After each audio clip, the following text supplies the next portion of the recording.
ඔයාට එක්සෑම් එකක් ළඟයිද? ඒත් කොච්චර පාඩම් කළත් මොකුත්ම මතක නැද්ද? එක්සෑම් එකෙන් වැඩිම ලකුණු අරගෙන පාස් වෙන්න ඕන නම් මේ වීඩියෝ එක අන්තිම වෙනකම්ම බලන්න. අනිවාර්යෙන්ම ඔයා හොඳම රිසල්ට්ස් අරගෙන එක්සෑම් එක පාස් වෙනවා. අපි බලමු ගොඩක් වෙලා පාඩම් කරනවට වඩා ස්මාර්ට් විදිහට පාඩම් කරන්නේ කොහොමද කියලා. හොඳම ප්‍රතිඵල ගන්නෙ කොහොමද කියලා. පාඩම් කරන්න පටන් ගන්න කලින් ඔයාගේ අවධානය වෙන පැත්තකට යන්න පුළුවන් හැමදේම ඉවත් කරන්න. පාඩම් වැඩවලට ඕන දේවල් විතරක් ඔයාගේ මේසෙ උඩ තියාගන්න. පුළුවන් තරම් සංසුන් නිදහස් පරිසරයක් පාඩම් කරන්න තෝරගන්න. අනිවාර්යෙන්ම පාඩම් කරන්න කලින් ඔයාගේ ෆෝන් එක සයිලන්ට් කරලා පැත්තකින් අරන් තියන්න. ඔයාගේ අවධානය බිඳුනොත් පාඩම් කරන දේ අමතක වෙනවා. අවධානය එක අරමුණකට යොමු කරන්නේ කොහොමද කියලා අපි කලින් වීඩියෝ එකක කතා කරලා තියෙනවා. ඔයා අහලා තියෙනවද පොමොඩෝරෝ ටෙක්නික් එක ගැන? ඒක පාඩම් කරන විද්‍යාත්මක ක්‍රමයක්. අපිට පුළුවන් විනාඩි 25 කොටස් වලට කාලය බෙදාගෙන පාඩම් කරන්න. විනාඩි 25ක් පාඩම් කරලා විනාඩි 5ක් විවේක ගන්න. මේකෙන් ඔයාගේ මොළයට අනවශ්‍ය පීඩනයක් දැනෙන්නේ නැහැ. ඒ වගේම පාඩම් කරන දේවල් මතක හිටිනවා. පොඩි විවේකයක් ලැබෙන නිසා පාඩම් කරන්නත් ආස හිතෙනවා. ඔයත් මේ ක්‍රමය පාඩම් කරන වෙලාවට try කරලා බලන්න. අනිත් ක්‍රමය තමයි active recall කියන්නේ. ඔයා පාඩමක් කියවගෙන යනවට වඩා ඔයාගෙන්ම ප්‍රශ්න අහලා පාඩම් කරන්න. ප්‍රශ්න අහද්දී ඔයාගේ මොළය ඒ දේවල් මතක තියාගන්නවා වැඩි. ඒ වගේම ඔයා එක්සෑම් එක ලියද්දී ඒ ප්‍රශ්නයම ඇවිත් තිබුණොත් ක්ෂණිකව උත්තර ලියන්න ඔයාට පුළුවන් වෙනවා. ස්පේස්ඩ් රෙපිටිෂන් තමයි ඊළඟ ක්‍රමය. ඒකෙදි කරන්න ඕන ඔයා පාඩම් කරන දේ නැවත මතක් කිරීම. ඒක කරන්නත් ඕන එකම කාල පරතරයකින්.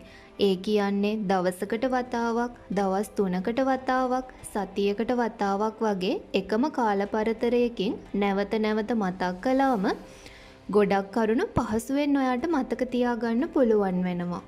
ඔයාටත් නෝට්ස් ලියන්න ඔයාටම ආවේනික ක්‍රමයක් තියෙනවද? ඔයා ලියන නෝට්ස් ඔයාගේ පාඩම් මතක තියාගන්න ගොඩක් බලපානවා.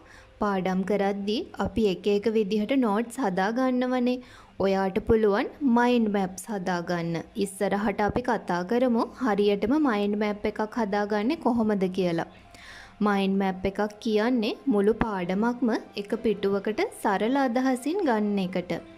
මයින්ඩ් මැප් එක හදලා ඉවර වෙනකොට ඔයාට ඒ පාඩම සම්පූර්ණයෙන්ම මතක හිටිනවා. ආයෙ ඔයා පාඩම බලන්න ඕන නෑ. මයින්ඩ් මැප් එක විතරක් බැලුවහම ඇති.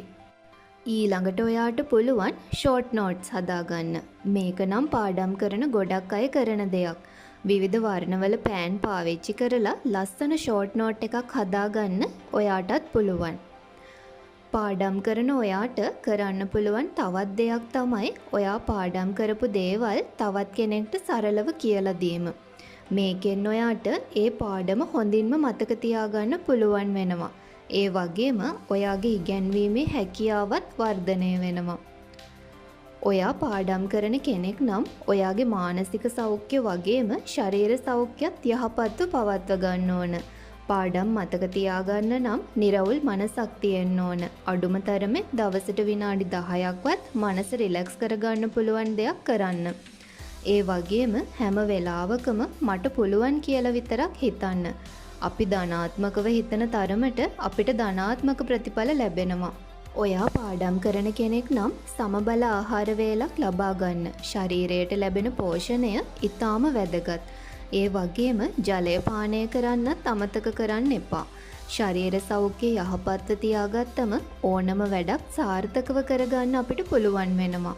ඔයා සාමාන්‍ය පෙළ විභාගය, උසස් පෙළ විභාගය, එහෙම නැත්නම් වෙනත් ඕනම විභාගයක් ලියන කෙනෙක් නම් මේ කිව්ව දේවල් ටික ඔයාට පොඩි හරි ප්‍රයෝජනයක් වේවි.